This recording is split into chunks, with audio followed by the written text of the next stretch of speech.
Hello मेरे प्यारे बच्चों, बहुत बहुत स्वागत है अमित सर की क्लास में। कैसे हैं आप सभी? मुझे उम्मीद है कि आप सारे बच्चे अच्छे होंगे, बढ़िया होंगे, स्वस्थ होंगे और अपनी पढ़ाई जो है उसे भी अच्छे तरीके से कर रहे होंगे। बच्चों, जैसा कि आप देख रहे हो, हमारा चैप्टर कौन सा चल रहा है? संख्याओं के साथ खेलना। और आज की क्लास बहुत ही बढ़िया होने वाली है। आज की ये जो वीडियो है इसमें आपको कुछ तो सीखने को मिलने वाला है। और आज जो हम सीखने जा रहे हैं वो क्या है भाई?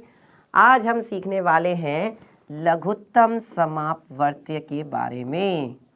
लघुत्तम समापवर्त्य के बारे में आज हम सीखने जा रहे हैं, और जिसको हम लोग शॉर्ट में क्या बोलते हैं बच्चों?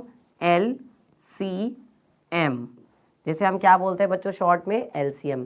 और ये LCM निकालना आज हम लोग सीख जाएंगे कि किसी अगर आपको 2 या 3 संख्याएं दी गई हैं तो उन 2 या 3 संख्याओं का LCM आप कैसे ले सकते हैं। बहुत इंपॉर्टेंट होता है बच्चों LCM लेना। बहुत सारे बच्चों को नहीं आता है। कई बार जो बड़े बड़े बच्चे हैं, मतलब जो बड़ी क्लासेस में पढ़ते हैं, 9th में, 10th में, यहाँ तक कि 11th 12th में जो बच्चे पढ़ते हैं, कई बार वो भी गलती कर जाते हैं। तो इसलिए आपको मैं आज यही सिखाने जा रहा हूँ कि LCM कैसे लेते हैं, बहुत ही आसान तरीके से। चलिए, तो पहले तो समझते हैं कि LCM होता क्या है। और ये समझने से पहले एक बहुत ही ज़रूरी बात कि बच्चों, अगर अभी तक आपने हमारे चैनल को सब्सक्राइब नहीं किया है, क्लास 6th हिंदी मीडियम, जल्दी से सब्सक्राइब कर लीजिए और जो बेल आइकन है उसे प्रेस कर दीजिए ताकि जैसे ही क्लास शुरू हो आपके पास नोटिफिकेशन आ जाए, ठीक है, और आपको पता चल जाए और आप क्लास में टाइम पर आ जाए। इसके बाद दूसरी बात, अगर आज की ये क्लास है, अगर इसमें आपको मज़ा आए, कुछ तो सीखने को मिलेगा ही मिलेगा। और बच्चों, जब आपको सीखने को मिल रहा है, अच्छा लग रहा है, तो बेटा लाइक तो बनता है, ठीक है। चलो देखते हैं क्या होता है लघुत्तम समापवर्त्य, जिसे हम क्या बोलते हैं इंग्लिश में? Lowest common multiple. Lowest common multiple, इसका मतलब क्या है बच्चों? देखो, 2 या 2 से अधिक, 2 या 2 से अधिक दी हुई संख्याओं का लघुत्तम समापवर्त्य। 2 या 2 से अधिक दी हुई संख्याओं का लघुत्तम समापवर्त्य जो होता है, यानी कि LCM जो होता है, वो इन संख्याओं के सार्वगुणजों में सबसे छोटा होता है। क्या होता है बच्चों? जो सार्वगुणज होते हैं। अच्छा, गुणज क्या होते हैं? ये मैं आपको पिछली जो वीडियोस हुई हैं, जो मैंने आपको पढ़ाया है, तो पिछली वीडियोस में मैंने आपको गुणज के बारे में पढ़ाया कि सार्वगुणज क्या होते हैं, जिसे हम कहते हैं कॉमन मल्टीपल।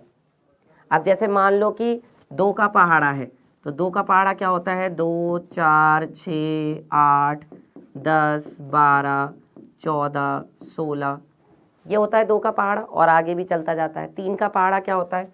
3 का पहाड़ा होता है बेटा 3 एकम 3, 3 दूनी 6, 3 तिया 9, 3 चौक 12, फिर 3 पंजे 15, ये इस तरह से आगे चलता जाता है। तो बेटा जो सार्वगुणज होते हैं, सार्वगुणज का मतलब होता है पहाड़े में आने वाली संख्याएं, और सार्वगुणज का मतलब होता है कि जो दोनों में आ रही हो, जैसे 2 और 3 दोनों के पहाड़े में ऐसी कौन सी संख्याएं हैं? तो बेटा ऐसी संख्या है, देखो 6। 6 जो है वो 2 के पहाड़े में भी है, 3 के पहाड़े में भी है। फिर अगली संख्या है बेटा 12। देखो 12 जो है वो 2 के पहाड़े में भी है और 3 के पहाड़े में भी है। तो 6 हो गया, 12 हो गया, ये ऐसी संख्याएं हैं जो दोनों संख्याओं के पहाड़े में हैं, इसलिए इसको हम कहेंगे सार्वगुणज। और लघुत्तम समापवर्त्य का मतलब होता है कि ऐसे सार्वगुणज जो क्या हो? सबसे छोटे हों। सबसे छोटा जो सार्वगुणज होता है, जिसे हम लघुत्तम या निम्नतम गुणज भी कहते हैं। जिसे हम क्या कहते हैं? लघुत्तम। लघुत्तम का मतलब छोटे से छोटा, लघु छोटा। निम्नतम का मतलब सबसे छोटा, वही है, ठीक है। और संक्षेप में इसे हम क्या लिख देते हैं? लसा भी लिख देते हैं। संक्षेप में इसे हम लसा लिख देते हैं, या इसे हम LCM भी लिख देते हैं, कह देते हैं, ठीक है। समझ में आ रहा है सबको? बताइए, सबको आ रहा है समझ में? चलिए ठीक है। तो बच्चों, अब जैसे हमारे पास एक प्रैक्टिस क्वेश्चन है, इसे देख लेते हैं। इसमें क्या कहा जा रहा है? इसमें कह रहे हैं कि 15 का, 25 का और 30 का लघुत्तम समापवर्त्य ज्ञात कीजिए, यानी कि हमें LCM निकालना है। अब LCM निकालने के लिए हमें क्या करना पड़ेगा? देखो 15, ठीक है, और 25 और 30, इन तीनों के हमें क्या करने पड़ेंगे? अभाज्य गुणनखंड करने पड़ेंगे। तो हमने 15 लिख लिया, 25 लिख लिया और 30 लिख लिया। ठीक है। और जो सबसे छोटी अभाज्य संख्या है हमारे पास वो कौन सी है? सबसे छोटी अभाज्य संख्या है 2। तो हमने पहले इसको 2 से काटा। अब देखो 2 से 15 तो नहीं कटेगा, तो वो तो ऐसे ही रह गया। जो नहीं कटेगा वो ऐसे ही रहेगा। 25 भी नहीं कट सकता, तो वो भी ऐसे ही लिख लिया, उसे भी हमने छेड़ा नहीं। उसके बाद अगला नंबर किसका है? 30 का। तो बेटा 30 को हमने कितनी बार में काटा? 15 बार में काटा, क्योंकि 2 एकम 2, 2 पंजे 10, कट गया 15 बार में। 15 दूनी 30 होता है। अब 15 जो है वो 2 से नहीं कटेगा, 25 भी 2 से नहीं कटेगा, तो अगली अभाज्य संख्या कौन है? 3।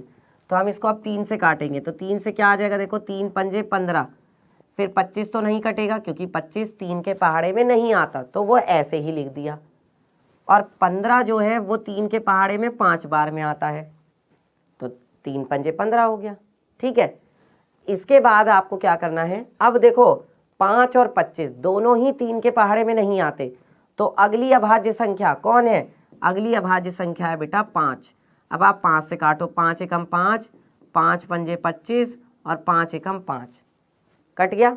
फिर बेटा 5 किसके पहाड़े में आता है? तो बेटा 5 आता है केवल और केवल 5 के पहाड़े में। तो 5 एकम 5 और 1। जब तक ये सारे 1 1 1 ना बन जाए तब तक हम काटते चले जाएंगे। जब तक ये सभी 1 1 1 ना बन जाए तब तक काटते चले जाएंगे। अब हमारे पास ये जो संख्याएं आई हैं इनकी आपस में क्या कर दो? गुणा कर दो। कि भैया देखो 2 की गुणा कर दो 3 में, फिर इसकी गुणा कर दो 5 में, और फिर इसकी गुणा कर दो फिर से 5 में। तो कितना हो जाएगा? आपके पास जो एलसीएम आएगा बेटा वो कितना आ जाएगा? 2 तिया 6, 5 पंजे 25, और 25 की 6 में गुणा करोगे तो ये आएगा 150। ठीक है। 2 तिया 6, 5 पंजे 25, और जब 6 की 25 में गुणा करोगे तो ये आपके पास कितना आ जाएगा? 150, यानी कि 150। अब बताइए क्या आपको कोई डाउट है यहाँ तक? किसी भी बच्चे को? क्या किसी बच्चे को कोई डाउट है? बोलिए, है किसी बच्चे को कोई डाउट? चलिए आगे बढ़ते हैं। इसके बाद जैसे यहाँ पर कहा जा रहा है 75 और 250 का लघुत्तम समाप करते हैं। तो बेटा पहला काम क्या है? जो सबसे छोटी अभाज्य संख्या उससे काटना। तो हमने 75 भी लिख लिया और हमने 250 भी लिख लिया।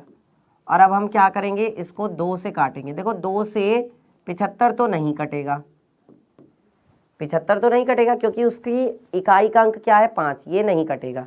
लेकिन ये वाली संख्या कट जाएगी क्योंकि इसका इकाई का अंक 0 है।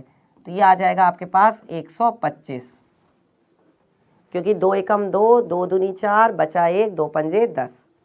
फिर आप क्या करोगे? अब देखो 75 और 125 दोनों ही 2 से नहीं कटेंगे। अब 3 से काट कर देखते हैं। तो 3 से काटेंगे तो देखो कितना आएगा? 3 दूनी 6, बचा 1, और 3 पंजे 15, कट गया। ठीक है। लेकिन 125 नहीं कटेगा, 125 को हमने ऐसे ही रहने दिया। अब 3 के पहाड़े में ना तो 25 आता ना 125 आता, तो अब 5 का सहारा लेना पड़ेगा। 5 की हेल्प लेंगे, 5 से काटते हैं। तो 5 पंजे 25, और ये कितनी बार में जाएगा? 5 दूनी 10 और 5 पंजे 25। एक बार और हमें 5 से काटना पड़ेगा। फिर से हमने 5 से काटा तो कितना आएगा? 5 एकम 5, और ये आएगा 5 पंजे 25। अभी भी 5 रह रहा है तो फिर से 5 से काटना पड़ेगा। तो 5 एकम 5 और 5 एकम 5। अब ये जितनी भी संख्याएं हैं आपके पास इन सब की आपस में क्या कर दो? गुणा कर दो। तो बेटा मैंने क्या किया? 2 की 3 में गुणा कर दी, फिर इसकी 5 में, फिर इसकी 5 में, फिर इसकी 5 में, क्योंकि 5 जो है वो 3 बार है। तो कितना आएगा? 2 तिया 6 और 5 पंजे 25, 25 पंजे यहाँ से आ गया 125।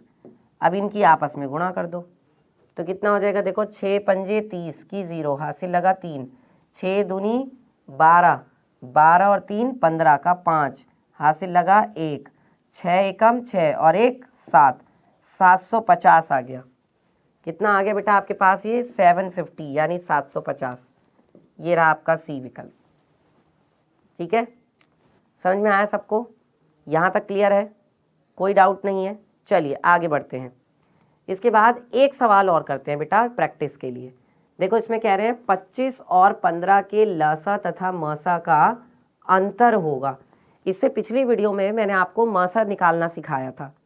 तो मासा तो हम जानते ही हैं। अब हमें लासा मासा दोनों लेने हैं और फिर हमें उनका अंतर लेना है। तो देखो 25 को मैं क्या लिख सकता हूँ, 25 को मैं लिख सकता हूँ 5 पंजे 25। 25 को क्या लिख सकते हैं, 5 पंजे 25। 15 को क्या लिख सकते हो, 15 को लिख सकते हो बेटा 3 पंजे 15। ये हमने क्या किए, ये हमने करे इसके अभाज्य गुणनखंड। ये हमने दोनों संख्याओं के अभाज्य गुणनखंड कर लिए। अब मासा का मतलब क्या होता है बेटा, मासा का मतलब होता है जो दोनों ही संख्याओं में हो, जो दोनों संख्याओं में मौजूद हो। तो दोनों संख्याओं में कौन है, दोनों संख्याओं में तो ये वाला देखो 5 है, तो इसमें से एक 5 आ जाएगा। दोनों संख्याओं में तो क्या है, 5 ही तो है और तो कोई भी नहीं है। ठीक है, और जब हमें क्या लेना है, लसा लेना है, तो हमें यहाँ पर अलग से इसको ऐसे लिखना पड़ेगा 25 और 15। सबसे पहले हमने इसको किससे काटा, 3 से, तो 25 तो कटेगा नहीं क्योंकि 3 के पार में 25 नहीं आता, लेकिन 15 आता है। कितनी बार में, 5 बार में। 3 पंजे 15। फिर क्या हुआ, अब इसको आपने 5 से काटा, तो 5 से 5 पंजे 25 और 5 एकम 5, कट गया। अब 5 किससे कटेगा, फिर से 5 से ही कटेगा, तो 5 से काटा तो 5 एकम 5 और 5 एकम 5। अब हमारे पास क्या आ गया, 3 5 और 5, इन सब की क्या कर दो, गुणा कर दो। तो बेटा लसा कितना आ जाएगा, लसा हो जाएगा 3 गुणा 5 गुणा 5, तो कितना आ जाएगा आपके पास, 3 पंजे 15, 15 पंजे 75,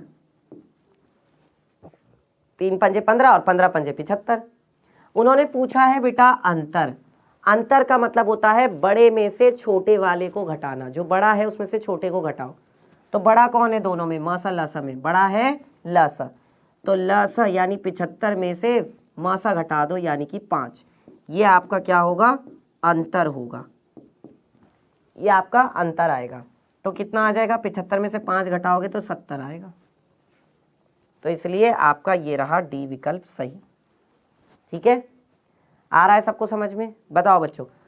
अगर आपको क्लास में समझ में आ रहा है, ये वीडियो पसंद आ रही है, अच्छी लग रही है, तो बेटा लाइक ज़रूर करना। और जो हमारा चैनल है क्लास 6 हिंदी मीडियम, इसे क्या कर लो, सब्सक्राइब कर लो अभी के अभी।